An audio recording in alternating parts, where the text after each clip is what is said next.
Hi, and welcome to the Human Side of Business podcast. I'm Ange McCabe, CEO and co-founder of Intuitive Performance. I'm a performance coach, HR professional, whole person leadership facilitator, and your host. The Human Side of Business podcast is fueled by the genuine curiosity to understand how personal characteristics and skills can be leveraged to drive individual and team performance, tangible outcomes, and ultimately organizational success within business. Each podcast is devoted to sharing knowledge, expanding our learning edges, and exploring the trends in corporate culture towards growing the emotional intelligence of organizations. I'm so glad you're here. I just hit recording very quickly, Sally, because there's a lot of golden nuggets in the sense of what you're identifying. And so for our subscribership, was just in the green room with Sally Loftis. We'll introduce her in a second, but we're already diving in deep with regards to transparency and trustworthiness. And so, Sally, if you don't mind repeating yourself in the sense of how you show up from a human-centric perspective for your clients, and maybe a little bit about your background as well. Yeah, absolutely. Thank you. I'm excited to be on here and to be part of this. Kind of how I introduced myself was, I work at the intersection of human resources, organization development, and social justice. And personally, I'm still exploring what's in the middle of that Venn diagram. I don't know everything that's in there, right? I just know those are the passions and where they meet. One piece of that is working in pay equity because I do come from a human resources background. I've actually done I've done research, graduate level research in the area of pay equity.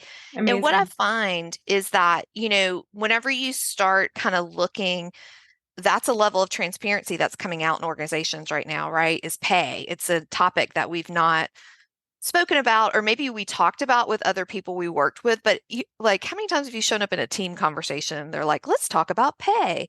No. I haven't had those experiences, right? It's really been a hush hush topic. So there's a level of kind of building consent in an organizational culture to have transparency. Pay equity is just one piece of that. Obviously, transparency is pretty broad and can go in different ways. So, I kind of come into an organization. I actually have a newsletter on LinkedIn called Fully Human Resources. And it's really about, we are bringing our whole selves into work now. We always have. Absolutely. Right? We But always it was just have. never socially acceptable, right? Exactly. And then and it's more kind of, in the culture, more acceptance. And then the pandemic, when we all of a sudden, many of us went remote and we're zooming into each other's living rooms or, whatever, we're meeting each other's pets and people in the house, and things like that. There was a new level of intimacy, right? And personal, I don't know, personal pieces of our lives coming in there. And that's, people don't want to go back to the I'm going to check my brain at the door and not Absolutely use all of it, or check who I am at the door and not use all of it at work. Everything's kind of integrated now.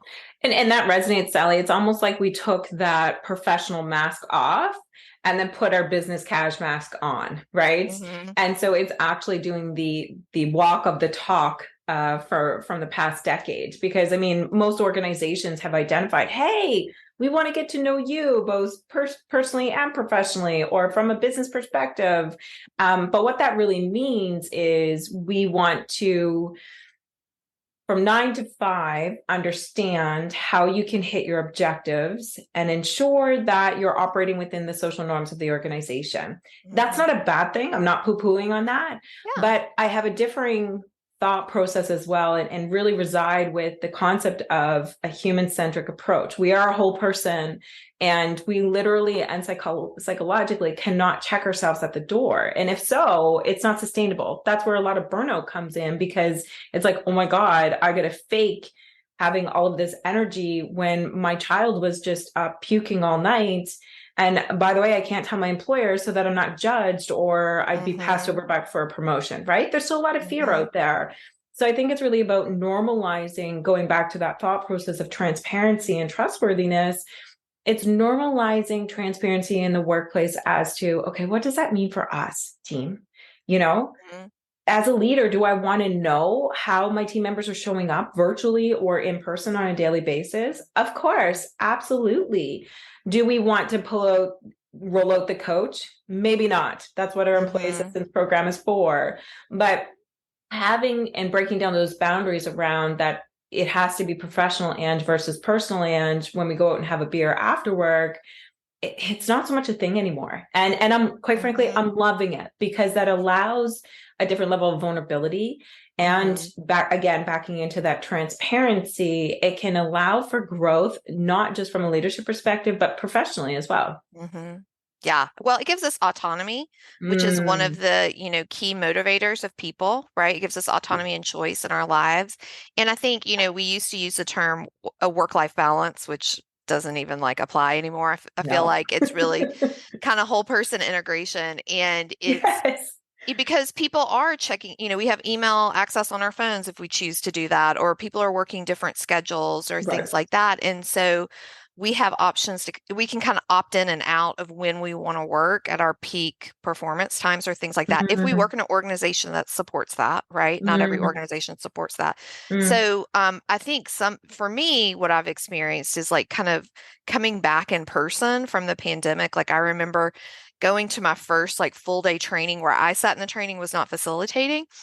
And I remember just sitting there thinking, oh my gosh, like I've lost the ability to sit for 8 hours, like and mhm. listen to somebody else. Like I was like, can I not like fold laundry or something while I'm listening to this? Or like, can I be in my pajamas?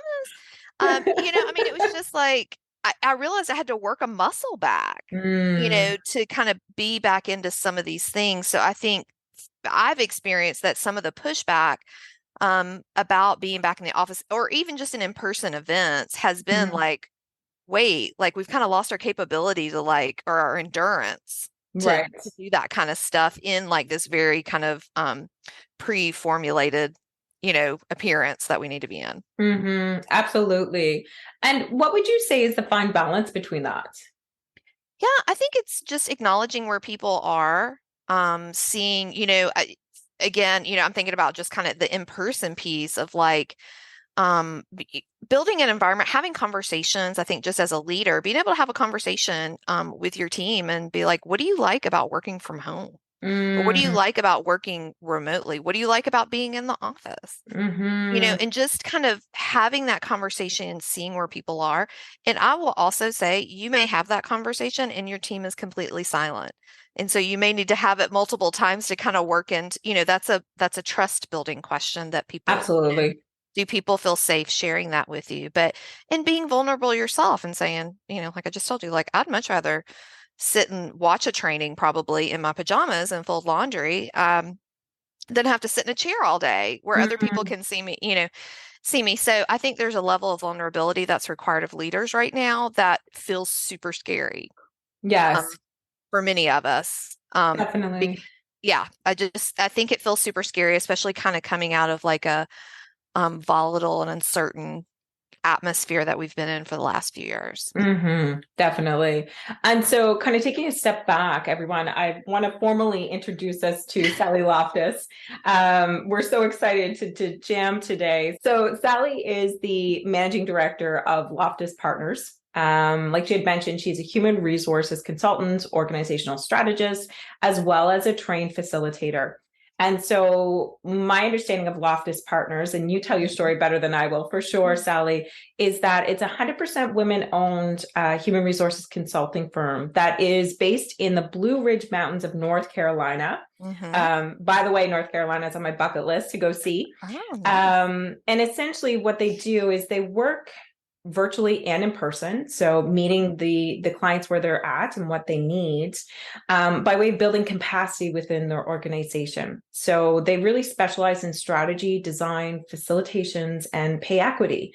Mm-hmm. But Sally, I'd like to hear what is your favorite thing about Loftus Partners, and kind of what drives you Mm. to have that zest every single day with your clients? Wow, that's a great question. Thank you. I will Mm, say what I love about Loftus Partners in particular is having my own business. mm. I tell people like I'm the best boss I've ever had. And, I mean, just being able to have, kind of that autonomy, that choice. Obviously, there's a lot of risk in starting your Yes. own business, right? I love that I'm able also to collaborate with a lot of people. That's why I use the term partner. So I collaborate with different consulting firms or different consultants that come in and work with me on a project. So I'm always kind of working in a new team design with a client. And we do a lot of strategy work, which has always been kind of my draw on the human resources side. I've always worked Mm-hmm. more on the like, how do the people connect to the business strategy and to Mm-hmm. the purpose, right? And how do we solidify that partnership, right, with what the business wants to accomplish and the people that are employed to do it. And so I really love working in those spaces of trying to create people positive approaches and practices and organizations, and really changing that paradigm of, people are here to, suck all the money out of us and not Yeah. do work, right? Like to really say, like, people are here because they're amazing and they are working and they chose to come to this organization because they believe in some Mm, things that are happening. And so, really kind of building on that paradigm. absolutely. And can you help us break down a little bit further? What does Mhm, people first or people centric approach mean to mhm, you, mhm. specifically with Loftis Partners? Yeah, that's a great question. I feel like every one of your questions I could probably talk for an hour on. So I'm going to try to be really, short in those.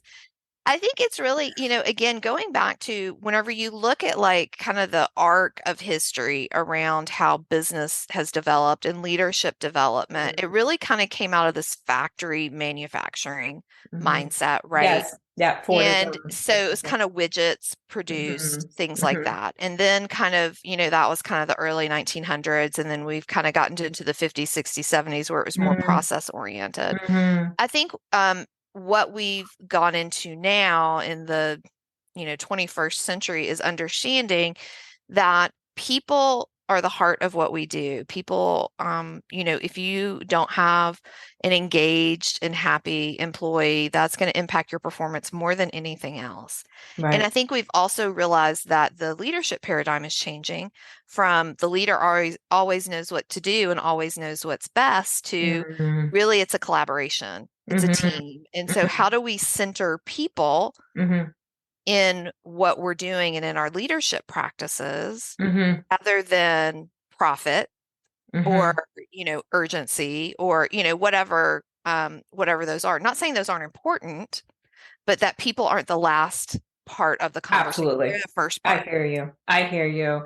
In a past life, I was the same, HR, a senior Mhm. HR professional. And, a decade ago, oftentimes it was just those types of conversations, right? So from a goal setting perspective, it was based around operations. Mhm. From a departmental budgetary strategic perspective, it was the bottom line. From a training and development perspective, it was, do we have the cash flow to do it? And so, Mhm. as you can see, the trend, it was around processing cash flow versus reinvesting in our people, which we're seeing now. The tide is slowly turning to a certain extent. And I think that's what you're pointing at, Sally, is Mhm. that when we start to look at things from a human centric approach, it's just like work life integration, it's people operations integration. Mhm. And from an intuitive performance perspective, we're really passionate about leadership operations integration because it's one and the same. If you have that responsibility or that fiduciary responsibility to take care of your people, it's not just about driving the bottom line, the operations, but rather meeting your team members where they're at and looking around to say, okay, how can we either adapt, elevate, call them to a higher place? Because I don't think that there's many people out there that wake up and be like, hey, I'm aiming to do a crappy job today. It's more so around I have barriers or there's Mhm. something else going on or I have an opportunity to build my resiliency muscle or grit Mhm. or what have you, right? So Mhm. I think, Sally, we're talking the exact same language, just from different perspectives around Mhm. systems and processes in HR. And then how does that integrate with leadership?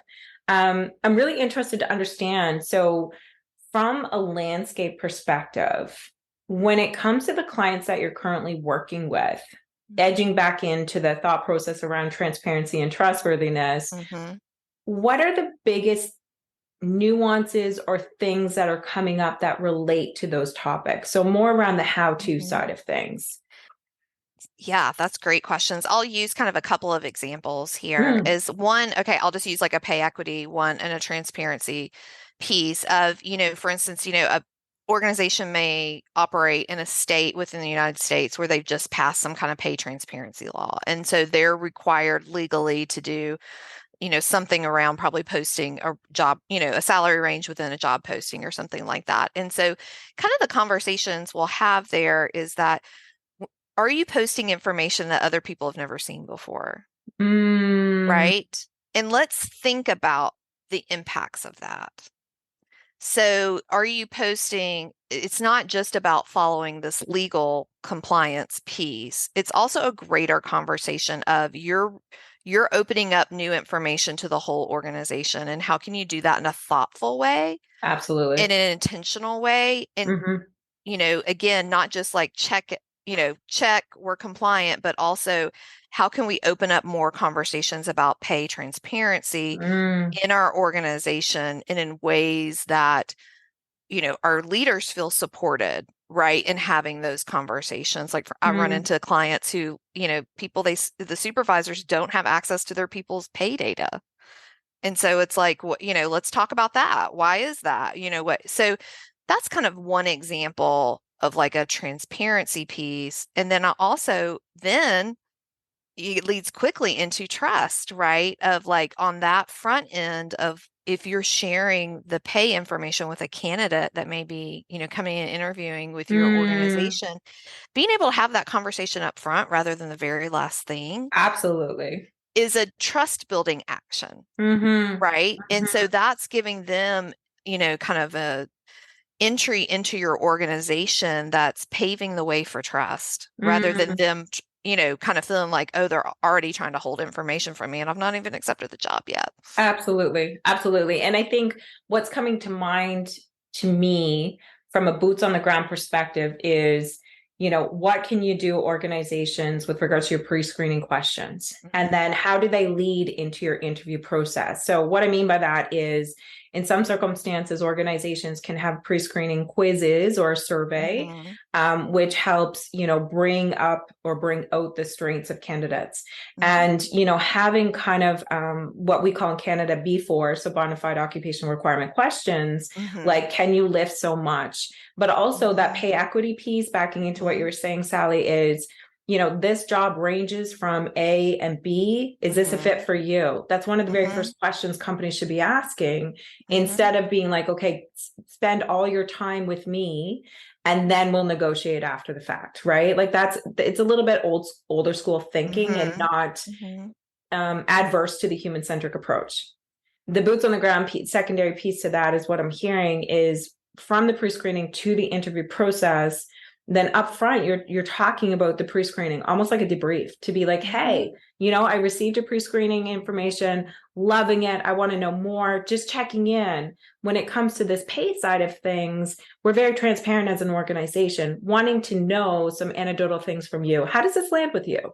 So just simple conversational questions. It doesn't need to be an awkward conversation.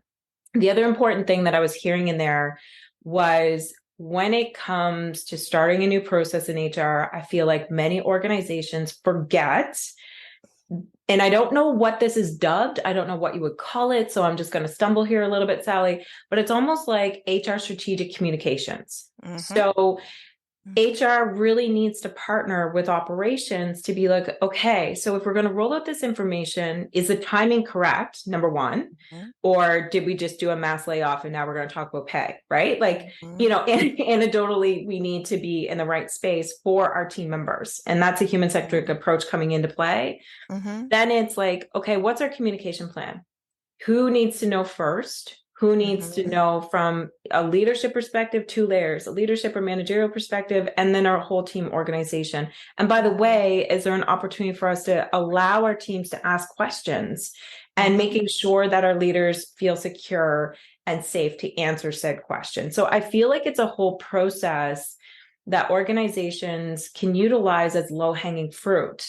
To ensure that the transparency is falling exactly where they need it to from a win-win perspective, so you're thinking about it from a greater good, because if you're going from an organization of perceived distrust and perceived lack of transparency, whether it is or not, to full-blown opening the doors to certain things that archaically have never been open to in past, that's a big step for many of your long-term employees, right? So, and I think that's what you're getting at from a how-to lens, I guess.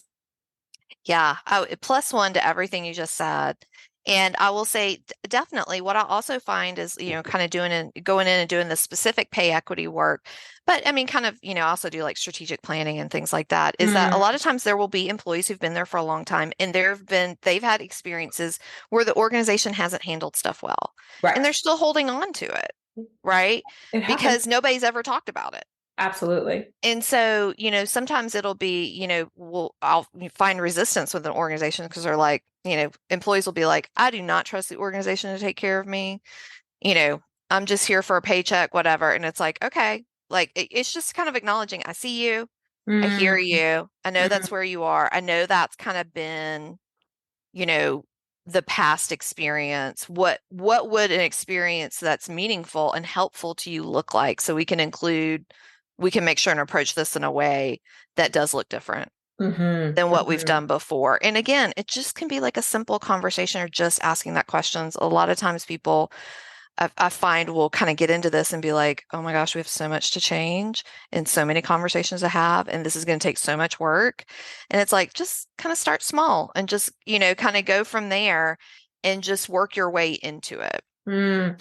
I like how you're breaking it down from the perspective of more of a coach approach with the Mhm. team members and meeting them where they're at, as well as taking bite-sized snippets and understanding that this is a whole journey when it comes to transparency, excuse me, and trustworthiness, in Mhm. that it's something that needs to be integrated with everyday life, which means that there's a Mhm. continuing program. It's not one or done, essentially, is what I think I'm hearing. Mhm.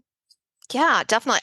For me, like when you look at the definition of trust, there are a lot of definitions. Mm, But for me, I experience trust as consistency, mm, right? Is so if that you're a resonates. leader, right? If you're a leader, if you're consistently showing up and consistently, whatever it is, that's action building, that's trust building actions for people, right? Hmm. Is that this person's going to show up and still, ask the question or listen to me, or they're going to, whatever, bring this forward. And that's a way you can continuously build trust with your organization, because it's easy as a leader to kind of go silent or whatever because you got your own work, Hmm. or whatever. But if you're consistently showing up, consistently being in a team meeting, whatever, that is really going to reflect something powerful to your employees. Absolutely. And to add to that, Sally, I think what you're pointing to is that all companies have history.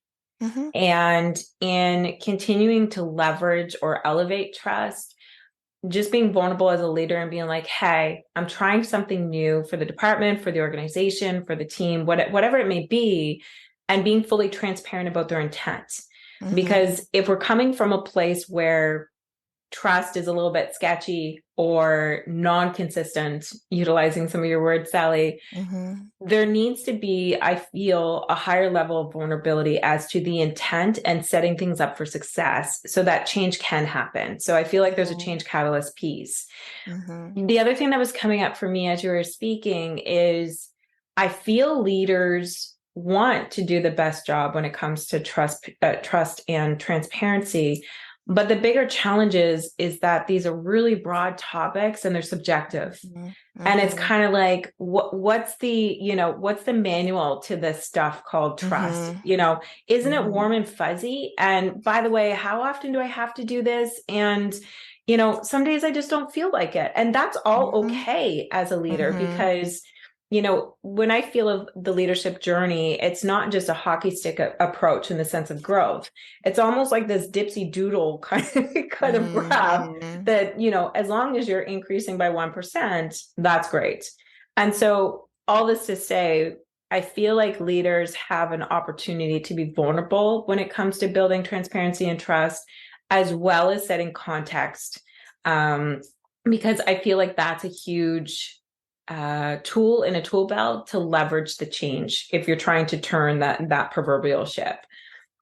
I totally agree with you on that. And I think, a couple of things to kind of give like kind of the how to, like the toolkit, Mm, you were talking about is one is I encourage any SA supervisor, leader, whatever term you use, is to work with your team on a set of team agreements of like, how are you going to show up mm, to work?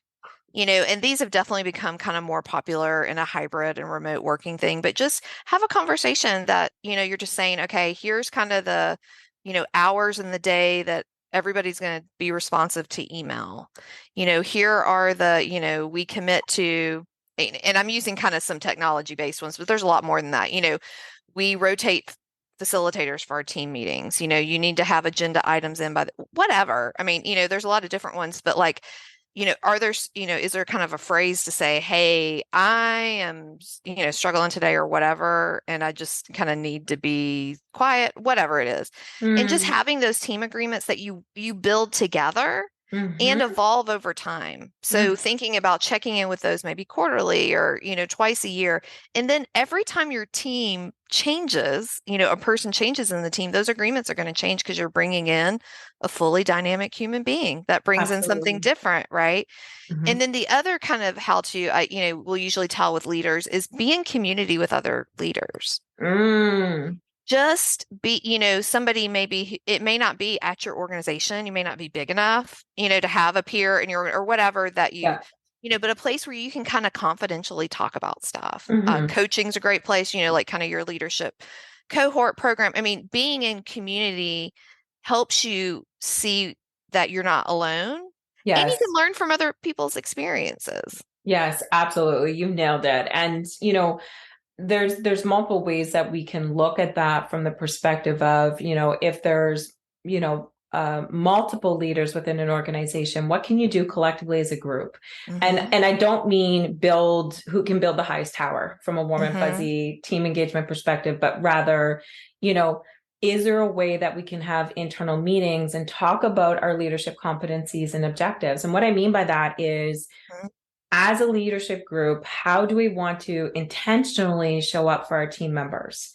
And further to that, what does that mean from an operational perspective? So again, looking at it from that workplace, or excuse me, leadership and operational integration. And I really like what you're talking about in the sense of the how-tos around community commitments or team commitments, because it's really important. And what I've seen is two pronged. So from the commitment perspective, your individual team members have buy-in, like they take those things Mm-hmm. seriously, and it's something that you can easily talk about instead of being like, oh gosh, I have to have this negative or hard conversation about accountability. No, Mm-hmm. we've collectively communicated as a group around Mm-hmm. accountability. So it's just simply asking the question, hey Ange, can I check in with you around this project, specifically the accountability piece? What do you think? Mm-hmm. Right. Mm-hmm. The other piece to that kind of came up for me was, when it comes to the leadership side of things, it's ensuring that leaders are equipped with understanding what impacts transparency and trustworthiness have. And so I want to kind of put you on the hot seat, Mm-hmm. Sally. When you're working with your clients, what type of anecdotal things can you tell us that trustworthiness and transparency really impact on a day-to-day basis? Great question. These are all great questions. Thank you. I will say a couple of things. One is just thinking about like when you're in a meeting with someone, prioritize connection first rather Mm. than just jumping right into the task list. And it can Mhm. just be, like you said, it doesn't have to be stacking some kind of elaborate team building activity. Just be like, hey, how you feeling? What's your goal for this meeting? Yep. That's it. you Yep. know, or what would success look like at the end of this meeting? I mean, just Absolutely. simple things. Again, kind of building a practice, building a muscle towards doing that so that you're seeing that person as a human first, versus, the task list they have behind them, right? So I think Mm. that's trust building actions. I think as a leader, trying to be very intentional about having times that you check in with your individual team members and then as a team where it's not, doesn't always have to be like we're going through Mm. project list, you Mhm. know. I think also is thinking about, as a leader, it may require you to slow down a little bit. And Mhm. that's super hard. I don't know how y'all feel, everybody feels listening to this, but I feel like this year, like it is like the world turned back on double speed. And so it's really hard to slow down and be like, hey, I need a minute. I Mhm. need a day to Mhm. review this, or I need and so to the point you were talking about, setting up some of those expectations ahead of time of like, for instance, if you as a team need to do like a project review, being able to kind of send the information you're going to ask for a couple of days ahead if you can, Mm. then having the meeting about it, then giving people a couple of days afterwards to anything that pops up after that kind of elongates that process a little bit. Mhm. Because it doesn't seem possible anymore for us to knock everything out in one session. We might have a really good working session together as a team, but like there's going to be other stuff that our minds are thinking about as we process what's happened. Absolutely. So opening up the space for that to happen, I think is really important. Definitely. And I think too, layering into that from a leadership perspective, it's really being able to read your room, because Mm, oftentimes what we can see is that leaders want to push something forward, which is fantastic, right? However, if your team members aren't there with you, maybe they need more resources, maybe they need to unpack something or problem solve, or they need you to help set a pace that is comparable more so to a slower speed, mhm, then it's again coming back to the thought process of reading the room so that you can positively induce stress. And what I mean by that is oftentimes when it comes to employee engagement, from a neuroscience perspective, it's the hormones that your leadership impacts, right? So we mhm, all have these things going on in our brains every single day. And all this to say is that when you're reading the room as a leader, you're picking up on cues around, is it time for me to slam on the brakes and ask questions mhm, so that I can see where my team's at? mhm, Or do I need to call them higher and be like, all right, let's pick up the pace here. And what can we do to get XYZ out the door? Or what do we mhm. actually need to do to problem solve this? Because sometimes when we're working in silos, especially remotely, it can be quite challenging getting past some obstacles that kind of come up for ourselves, either internally or sometimes as a team. Yeah, I love that. There's a term that we have used in organization development of the leader observer, that you're playing both Mm, of those roles at the same time. Sometimes it's called facilitator observer, but that you're not only there and, maybe, facilitating a process or leading a meeting or something, but you're also observing what's happening in the room. So very much like mm, what you were just talking about, the reading the room. So you're seeing who's checked out, is it quiet? Are people feeling disengaged? You know, can you feel, for me sometimes on Zoom when I'm facilitating, I can kind of feel it when people are chatting it up in alternative streams than what we're facilitating. I'm yes, like, yes. I feel like something's going on here, and depending on the group and the level of trust I have with the group, I might be able to call that out, or I might just be able to say, hey, what's going on with the quiet? Or, Mm, just again, and that building that trust with a group takes time. So I'm not going to do that absolutely. with a group I'm just started with, right? That's going to be one I've Mhm, met with several times. definitely. How do you influence teams? Sorry, let me back it up.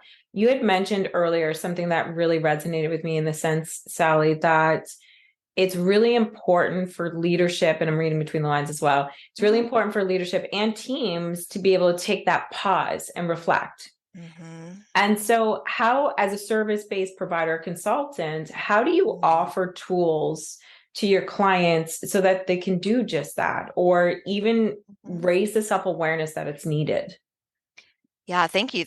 That's a great question, because that reflection has been a practice that I've had to build. It's not been, Mm, kind of my own self journey of interior work and understanding. I'm very action oriented. I like to speed through things. I like to kind of tie everything up in a nice bow at the end, and have a sense of completion. And so reflection has been one of those practices that's been really helpful for me because I've been able to kind of get deeper into my brain and Mm, into my thinking processes. So mhm, how as a consultant, how that shows up is that one is like if I'm coaching, and whether it's kind of like a formal coaching relationship or, I'm working with a client and we just kind of do informal coaching based on, what's going on is I'm going to say, let's stop and reflect on a question together, or let's just tell me, just take this question, chew on it for a day and come back to me. I mm, also sometimes, whenever we give reports to our clients,